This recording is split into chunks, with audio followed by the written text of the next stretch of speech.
Yang kita bicarakan sekarang bukan soal politik, tetapi cara berpikir politis itu soalnya tuh. Kalau soal politik kita tahu bahwa dari awal saya menginginkan 0% threshold itu, 0%. Pada Anies saya pernah bilang tuh, ngapain lu minta gue dukung lu dukung dulu 0% itu. Ini terjadi karena berebut 20%. Debat itu terjadi karena berebut celah yang kecil itu 20%. Maka terjadi persekongkolan, kebusukan bahkan itu. Saya pernah kritik, apa mungkin PKS koalisi dengan PDIP? Jelas ijtihadnya berbeda tuh. Kalau di pilkada ada nih sekarang nih, ada beberapa juga. Iya. Sebelum-sebelumnya ada juga. Betul, deskripsinya ada, tapi normativitinya mestinya nggak ada itu, kan kacau itu. Ya, sekarang itu soal normativity itu. Saya bukan politisi. Saya dosen dan pendaki gunung. Saya terlibat dalam politik karena saya pikir politik itu mesti diasuh dengan force of better argument. Force of the better argument. Siapa punya argumen terbaik, dia boleh ajukan itu sebagai dalil tuh. Gak boleh ada sentimen di situ kan. Karena itu saya memilih untuk menghina Presiden Jokowi. Bukan Jokowi sebagai persona. Yang saya hina jabatan dia tuh. Yang saya kritik jabatan dia. Rocky Gerung menghina presiden. Loh, presiden bukan orang, presiden itu fungsi jabatan. Presiden ada martabat. Presiden tidak punya martabat. Presiden itu disebut bermartabat ketika dia menjalankan fungsi sebagai raja. Karena tubuh publiknya menyatu dengan tubuh privat. Martabat itu hanya ada pada orang berikan, itu disebut human dignity. Dignitasnya pada manusia. Itu satu frasa. Human dignity. Saya menghargai manusianya, bukan jabatannya. Itu yang mesti jelas di kita tuh. Karena itu saya heran, kenapa kalau saya memaki-maki presiden, saya diomelin? Kenapa orang yang memuji-muji presiden tidak diomelin? Kan dua-duanya deskripsi. Memuji dan memaki itu dua-duanya kualitas yang sama derajatnya. Pujian jadi pujian karena ada yang memaki. Makian jadi makian karena ada yang memuji itu. Bifurkasi itu yang mau saya terangkan. Saya terangkan sebagai dosen ya. Poin itu tuh.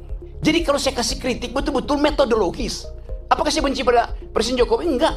Kaesang menikah, saya diundang oleh keluarga Jokowi. Di mana? Anies telepon dari Jogja. Rok, lu di mana, Rok? Kenapa? Gue ini udah 3 jam nggak bisa ketemuin Jokowi tuh. Karena mesti ngantri. Gue bilang gue diundang malam hari ya. Bisa langsung masuk tuh. Nggak ada problem. Gibran datang ke rumah saya. Om Rocky, saya mau belajar. Duduk di situ lu, gue kalau mau belajar tuh. Kasih saya kritik Om Rocky. Dengar, saya kritik. Siapa yang saya kritik? Bobi Nasution saya kritik. Sebagai apa Om? Sebagai gubernur. Anda belum saya kritik karena belum jadi wali kota. Belum jadi wakil presiden. Pada waktu itu dia adalah wali kota. Saya kritik yuk. Dia ngaku bahwa setiap Sabtu berbagai macam menteri datang ke dia kasih duit supaya Solo. Saya bilang, yuk koruptor tuh. Saya kasih kritik. Dia gak marah. Karena saya terangkan, saya kritik kamu karena saya tanya, you datang sebagai apa? Sebagai wali kota? Ya mendua Om. Saya juga datang karena saya bosan ikut kuliah-kuliah di sekolah PDIP. Dia bilang begitu. Tadi sebelum Tunggu, gue mau terangin semua. setiap minggu menteri datang maksudnya apa itu? Ya udah, you nggak usah tanya itu. Jadi saya mau terangkan itu dalam posisi saya sebagai kritikus. Saya mau menjadi kritikus. Orang-orang yang jadi pejabat nggak mau, saya mau jadi kritikus saja. Kenapa saya mau jadi kritikus itu? Jadi saya mau jujur katakan itu. Jadi tidak semua yang kotor itu tidak berguna. Saya kasih ilustrasi. Suatu waktu saya naik ke Himalaya, Gunung Himalaya. Di ketinggian kira-kira 5.000 meter, 5.500. Saya kehilangan orientasi. Suhu udah turun minus 20. Pos terakhir itu saya tinggalkan 3 jam. Nggak dapat lagi tea house untuk nginep tuh. Bayangin, minus 20. Angin 90. Kalau buka handskun itu, apa namanya, kaos tangan itu ceret kayak jarum masuknya di situ. Luka itu oleh butir es itu. Lalu kita cari akal bagaimana caranya. Tidak ada tempat menginap di situ. Dapat kandang yak. Yak itu adalah binatang endemi Himalaya. Itu kayak banteng kecil gitu. Kalau banteng gede adanya di tempat Bu Mega. Ini banteng kecil, rambutnya panjang. Kita kumpulin kotorannya, tai yak itu. Saya tidur di situ tuh. Kotoran itu berguna untuk menyelamatkan saya tuh. Tidak semua yang najis itu tidak berguna. Apalagi dalam politik gitu kan. Yang sepenuhnya adalah najis itu kan. Jadi saya mau terangkan itu dalam upaya untuk membekali negeri ini dengan pengetahuan. Rocky Gerung nggak berguna buat bangsa. 2 minggu lalu saya pulang dari Paris bawa medali emas buat Indonesia tuh. Apa dibiayai oleh negara? Tidak ada dibiayai oleh negara. Kita cari uang sendiri tuh. Yang dibiayai negara itu justru diambil oleh menteri-menteri yang datang di situ dengan tagline Olimpik, padahal saya tahu dia nggak punya cabang olahraga. Lalu saya puji Jokowi dari situ. Terima kasih Pak Jokowi karena memungkinkan saya membawa pulang medali emas tuh. Saya dibully di sini. Ngapain lu puji-puji Jokowi, Rok? Gue bilang, sorry ya. Dia presiden saya ketika saya ada di luar negeri yang menang Indonesia. Saya ikut upacara bendera. Kenapa saya nggak mau bilang terima kasih pada Jokowi? Kan itu yang kita sebut value, kejujuran dalam berpolitik, tuh. Saya nggak punya masalah lain dengan pemerintah. Saya punya masalah dengan kebijakan yang mereka buat. Yang sebut kebijakannya itu dungu. Buktikannya sebaliknya kan. Bahkan saya bilang pada waktu itu, Jokowi sebagai presiden adalah bajingan tolol. Satu, PDIP marahin saya, dilaporin ke polisi. Saya kasih kuliah di Jogja, saya dilemparin botol di kepala saya tuh. Saya bilang, kenapa kalian marah? Saya cuma terangkan itu supaya kalian tahu bahwa yang saya kritik kebijakannya presiden, bukan Jokowinya ansih. As a person, nggak ada urusan saya dengan.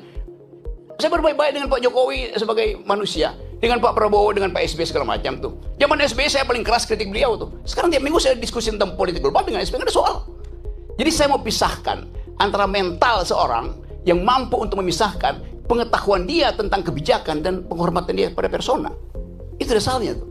Jadi sekali lagi, saya tetap akan kasih kritik. Apapun itu hak saya. Dan tidak mungkin saya dipidana kalau saya caci maki Jokowi atau saya muji Jokowi. Pasal itu nggak ada lagi. Tidak ada pasal penghinaan presiden. Udah hilang. Siapa yang hilangin? Saya berjuang dari zaman 98 di LBH untuk hilangkan pasal itu. Jadi kalau tanya kenapa Anda caci maki? Pasal itu nggak ada. Kenapa saya yang kita di LBH Buyung Nasution. Saya penasihat ahli Buyung Nasution dalam soal-soal untuk membereskan demokrasi kita. Jadi dari 98 saya tahu akal pikiran tentang perubahan konstitusi itu.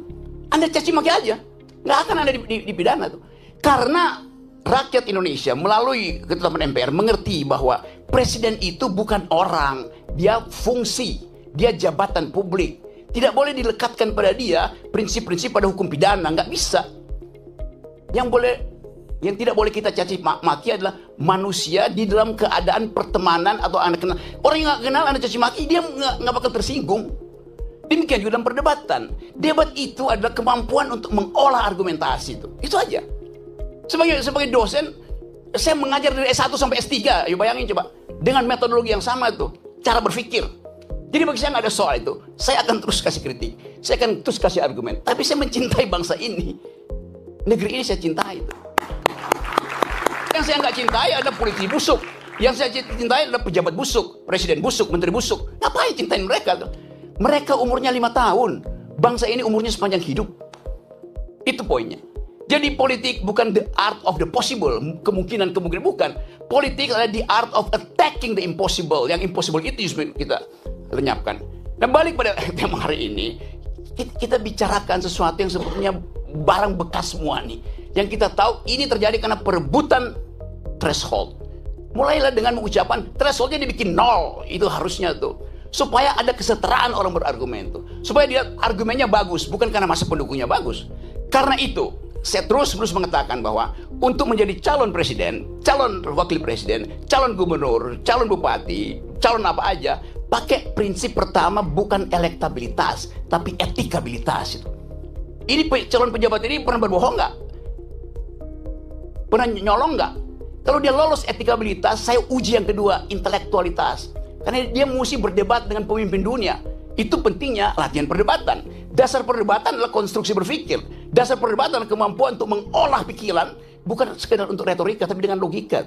Ya. Jadi kalau seseorang pemimpin, pilkada misalnya, dia lolos etikabilitas, oke, bagus, moralnya bagus. Tunggu dulu, belum selesai. Apakah dia mampu untuk mengunyah konsep, ilmu pengetahuan, sejarah, etc. Jadi loloskan dia secara etikabilitas, loloskan dia secara intelektualitas, baru dia kita izinkan diuji elektabilitasnya. Begitu logikanya tuh. Bukan elektabilitasnya diuji duluan. Elektabilitasnya bisa disogok ke lembaga-lembaga survei kok. Nah, saya ingin didik bangsa ini sebagai seorang yang memilih profesi dosen, guru, supaya jujur dalam berargumentasi. Assalamualaikum warahmatullahi wabarakatuh. Waalaikumsalam.